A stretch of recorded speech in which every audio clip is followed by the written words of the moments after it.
Hi guys, this is Reload of the Equip Network. Today we're going to be looking at TVZ again. This specific replay is Marine King versus Sniper. Both very good players. Sniper has been really impressive lately in GSTL, GSL, stuff like that. And Marine King is one of the players that has been really close to the only person doing well in this matchup.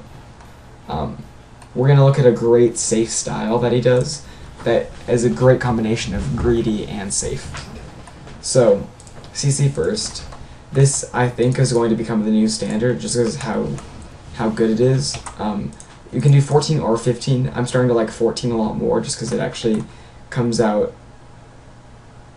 about the same time as a Zerg Hatch does. Sometimes a bit earlier if he's delayed. So you're going to go CC first, whether 15 or 14. And then you're going to make your barracks. This is a cute little antic. As soon as you see the drone pop out, immediately send an SCV down to defend and repair this SCV. And just keep it around. Don't send it back to mining because you need to keep that SCV alive. So sorry about talking about that. We missed a few things. So after you lay down your CC, you're going to go barracks. Boom. And then right after that, you're going to go gas. This is just as you can afford it. And there's no specific timings, just as you can afford it without cutting SCVs. So then you're going to just mine off the gas as soon as you can. Boom. And then, as soon as possible, lay down a factory. Any second now. Gas is almost at 100. Boom, factory. Make 2 Marines, only 2, and then make your reactor. Now this timing should line up perfectly. By the way, you only need 1 depot for this, because the CCs act as your extra depots. So after you get that reactor, you're going to go make your 3rd CC. Yes, I know this is greedy, but that's the point. You need to be greedy against Zerg, because they can make drones super fast because of larva injects and stuff. However, we're also safe, because hellions are great at weakening all-ins and delaying them so you can get bunkers up with for your bio and stuff. So then as soon as that factory finishes, just lift off and switch it with your barracks. This second gas timing is just, as I said earlier, as you can afford it after the CC. So he's just making SCVs. If you want a specific number, 28, I guess. This is smart, this bunker. Since he's going 3rd CC, I'm not sure if the Zerg knows that or not. It does not look like he does, but this is still smart. He's going fast 3 CC, so he's not going to have much bio, so might as well make the bio as strong as possible, right? Exactly. So that's good. So I guess if you want to be extra safe, go bunker and then gas. Yeah, bunker and then gas. And that happens after the reactor's laid down. Bunker, gas. No cutting SCVs ever. So as soon as you swap these, just put a tech lab on this barracks and just make constant hellions. You're going to make about 6 to 8. Actually, no, you can make as many as you want. Usually 6 to 8 is a good number, but sometimes you can make more, sometimes you can make less. So then, right after that, you're going to start your stem, get your 3rd OC up, and then, as you can afford it, add on 2 more racks. Yes, you can stagger them a little bit. So then he has 3 barracks up and a factory. Notice he stopped making hellions after these initial 6, because he kind of wants to get his tech rolling. I mean, he can't just constantly making hellions, because he's not really going to get anything done. So then he makes 6 hellions, and then he gets his other racks up, as he can afford it, and also his double engineering bay. This all happens about 7:30. So, and then after he gets all of after he gets his infrastructure up, he starts going back to hellions. Then he lays down a starport at about 8 minutes. So then he starts more hellions, and he's just going to make them until his starport's done. Now, this is awkward. The build is going to deviate now because he's getting hit by an all-in. But notice how good these hellions are going to be at holding off the all-in. It does nice splash damage to roaches. He actually wasn't very active with the hellions out on the map. He could have been sitting here, have like 2 hellions moving around up here, just kind of seeing what's going on, what he's up to. He only sat at this watchtower, which is kind of bad. I mean, if you don't have the APM, just put him at one of these watchtowers. Daybreak gets a little risky, but hellions are fast. So I don't like what Marine King was doing with these hellions, but you can still see how great this build is at defending such a strong all-in. So let's just look at the units tab. 8 banelings are out, what is that? 10 more. So he has 9 roaches, 16 lings, and like, let's see, I think that's gonna end up being 20 banelings-ish. 18 banelings against Marine King's 7 hellions, a marauder, and 5 marines, and a bunker. So let's just see how this goes. It looks like Marine King's screwed beyond belief. Like, look at all those banelings.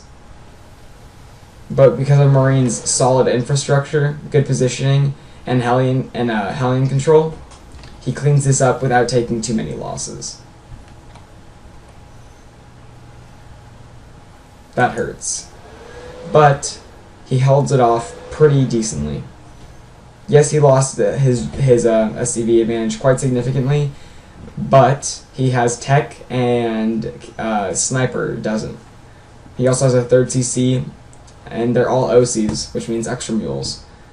So, this advantage, let's see, if a mule's 4.5 of CVs, that would be 14.5. So 23 plus 14 is what? 37? So it's actually not that bad. And he can triple produce SCVs and get mules every minute or so. So that actually wasn't that bad of a defense. Now unfortunately, a few add-ons got blown up, so the build is going to be different for you from now on. But the general premise is as soon as you finish your Hellion production, you're going to lift this, not make a medevac, you're going to lift this and put it on the reactor, and then start a tech lab on the factory. So we're just going to zoom by this attack again. So we're making medevacs and we're starting, alright, there's 2 types of biomech. There's Blue Flame Hellions and there's tanks. More and more I've been liking Blue Flame Hellion mech more than tanks. Personal preference, you can do whatever you want. Personally, since you already got out a ton of Hellions, I like going Blue Flame and continuing Hellion production. Just a personal preference though. If you want to go tanks, go right ahead. I'm pretty sure Marine King does that game. So he replaces all of his dead add-ons, which is good. So as you can see, he's starting to go siege tanks. He gets that reactor. This all would have been done earlier if the add-ons weren't blown up, but whatever. As Marine King's money gets bigger, his SCV count is more saturated, and he starts getting his 3rd setup, wherever he may want to put it. He adds on more barracks and puts on the appropriate add-on. For example, since he wants to go, what's it called? Marine tank, he's going to go primarily Marine, of course. But if you want to go bio, you can add on tech labs and reactors accordingly. If you want to put on some Blue Flame Hellions, it's always good to have some Marauders in there. So when he feels safe, which he is because he just defended an all-in, he's going to expand. I'm not sure if Marine King has really scouted at all. He's literally done no scouting at all. That's kind of bad. I would encourage scans at the 10-11 minute mark, maybe a bit earlier to see his layer timing. It depends if you see the 3rd or not. That's not as important. We're focusing on the build. But I would encourage a scan around the 10-minute mark, just to kind of see what his tech path is going to be. So Marine King just kind of gets his death army up. He's 1-1. I believe he's starting 2-2. Yep. Has his tanks out. Has a really solid infrastructure. He's getting his upgrades. Has a 3rd. Can take a 4th when he wants to. So he just saw mutas. So naturally, he's probably going to start some turrets in the main. There we go. A few turrets. Already has a few turrets. That's good. So Marine King's army right now is pretty vicious. Pretty ridiculously strong. He's even on upgrades, but he's about to gain a massive advantage. And once these tanks get set up, it's pretty much over. This is ideal. Base trading against a Zerg is like heaven. If you didn't get your wall blown up. What you can do if you get base rated is just put your tanks in the main, put them in a really good position like here, etc. And just put up your wall and reinforce it. You're never gonna get broken in your main. Then just float all of your OCs back to home. Unfortunately, he went mutas, so he's gonna be able to kill the OCs, but it's okay. Base trades are great for Marine tank armies. So, like, this force is going to be unbreakable by any reinforcement sniper has. And, I mean, this is a pretty scrapped up defense because he doesn't have a wall. But it gets the job done. Like, considering he's base trading and he's already lost a ton of structures, he's pretty freaking efficient. Meanwhile, he's using his unbeatable death army into the Zerg's place. Blah blah. He's taking his unbeatable army pretty much anywhere and just attacking. And at this point, Sniper realizes that even if he kills everything that Marine King has, his army here is too strong to break and just leaves the game. So we're going to just do a quick recap so you can just get the general gist of how this build works. It's going to be CC. Wait for it. Let's see if there's any refinement we can pick up. Nope, just CC on 14. Racks on 16 right after the CC. Then a gas as you can afford it. Then a factory. Wait for it. Factory. 2 Marines. Reactor. CC. 6 Hellions in total. Get a tech lab on the racks. 2. 4. 6. And then he gets these 2 racks up. You can put this racks up a little bit earlier, but if you want to just have like a kind of memory in your head, just think 6 Hellions, 2 racks, 2 engineering bays. Then back to Hellion production. And then start your starport. Basically everything, all of your tech happens after these first 6 Hellions.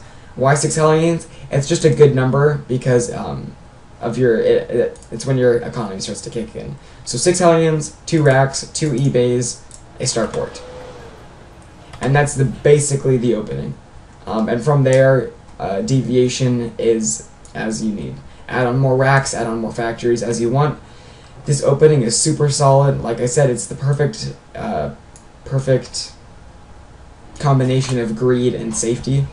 So I would recommend this build to almost anyone, as long as you have enough control to keep these Hellions alive for the majority of the early game into the mid game. You should be able to dominate most Zergs. I hope you enjoyed this video. I hope you crush some Zerg face, and I'll see you guys next time. Peace.